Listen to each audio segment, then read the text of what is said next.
Hey everyone, I'm Gabe. This is the Moga Bar Show. Today I want to talk about mental health, being that May was Mental Health Awareness Month. As most people have already heard, 23-year-old tennis champion Naomi Osaka announced that she was going to decline speaking to the press, after which the condemnation she faced was pretty emphatic. She received a $15,000 fine after her first match at the French Open. All four majors were pretty unified in blasting her, calling it a phenomenal error, what she was doing. They threatened stricter punishments, which eventually led her to withdraw from the French Open, which is, I think, an even greater travesty, considering that she is such a great athlete. There have been those that say this is her job, she needs to do it because it's part of her contract. But why is it part of her contracts? It's because she is a great athlete. It's because she's a phenomenal tennis player and she's won US Opens, four to be exact. When did it become acceptable that we expect more from them than what they're already giving us? They give us an amazing show every time out. They play tennis or whatever sport they're choosing to the highest caliber possible. Why must we have unfettered access to them all the time? If someone is stressed and not feeling well, and this isn't the norm for them, if they are constantly talking to the media and all of a sudden they want to take a break from it, why can't we honor that? Why can't we just say, you know what, go out there and play, and when you're ready to talk again, come back and talk to us? Why is it always that they're the bad guy just because they're a celebrity or because they're an athlete? I don't understand that. Charles Barkley in 93 shot a commercial for Nike where he said he wasn't a role model. He doesn't get paid to be a role model. He gets paid to be on the basketball court. And just because he can dunk a basketball doesn't mean that, he should raise your kids. Obviously, that's not the exact wording, but that was the gist of it. There were those people that came out, I believe Karl Malone was one of them and a few others, that says, no, we are role models. We get chosen to be role models. And he wasn't wrong either. Both Charles Barkley and whoever said those things, Karl Malone, were right. Um, Charles Barkley was not a role model, but he was a role model because kids looked up to him and they chose him to be a role model.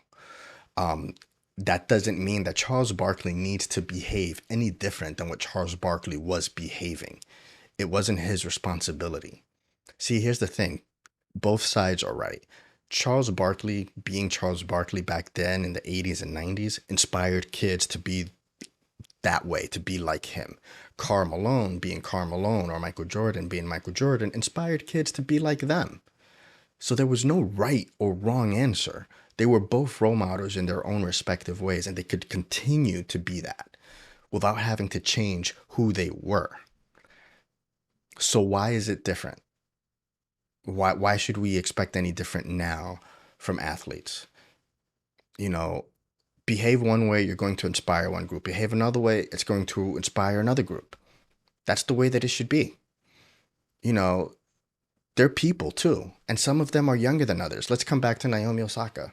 She won her first championship at 21 in 2018, where she beat the greatest tennis player ever in Serena Williams and her childhood idol.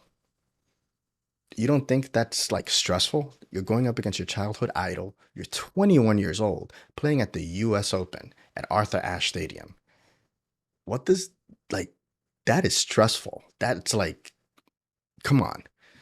At that age, think about what we were doing at 21. Yeah, some of us might have had girlfriends, some of us might have had kids, some of us might have been married, but that pressure was only on us. That pressure was not viewed under a microscope the way that they are. She's the head of a multi-million-dollar brand. The stress that comes with that, you have to always be on. Some people can handle that, some people can't. Some people realize that maybe I can handle that, but I need to take a break. What's wrong with taking a break? We all take vacations. I take vacation, I turn my phone off. I'm not going to be bothered by work. I'm sure some of you do the same thing.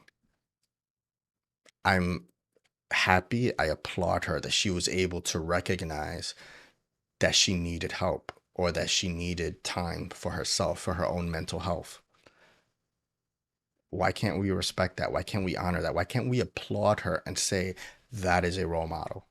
Because she recognizes what she needs and she's willing to be vulnerable publicly and put it out there so that anybody else, young girls or boys, can see and say, I want to be like her. I want to be just as good as my job and human being. We all have the benefit that when we do something, whether it's mess up or we have a fight with our spouse or, our kids are angry with us, we don't want to talk to anybody, family members, or we decide to take a break from social media, that's all it is. Nobody's going to give a damn. Most people be like, all right, Gabe, you do you. No one's going to care. Why does it matter now? Like, she's a person just like me, a much better athlete than me, but she's a person, just like me. Breathes red blood. Why should she be treated any different than anybody else?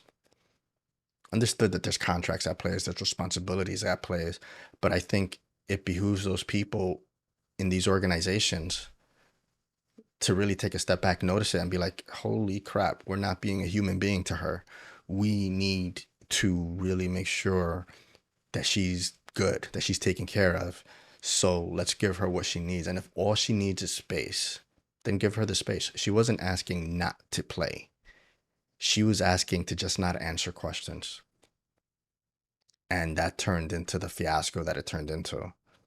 Could maybe she have worded it differently? Sure. Think about how many things we've said in our lives that we could have worded differently. I'm I don't even want to think about it actually, because I know my list is long. But it's for their own good, for their life. And not only their life, but the lives of those people that love them. You think about the impact that they have. It's not just their life. Mothers, fathers, siblings, spouse, kids, cousins, managers, trainers, people that care about them. It's all these people that are like, we care about her, but they don't know maybe how to say it. And then she comes out and say it. And now we're telling her she can't take a break. Now what's gonna happen if one day she just cracks and God forbid she does something that, you can't come back from. Something that could have been prevented if we just cared a little bit more, showed a little bit more compassion, a little bit more empathy, treated her like a human being instead of a slab of meat just because she's an athlete.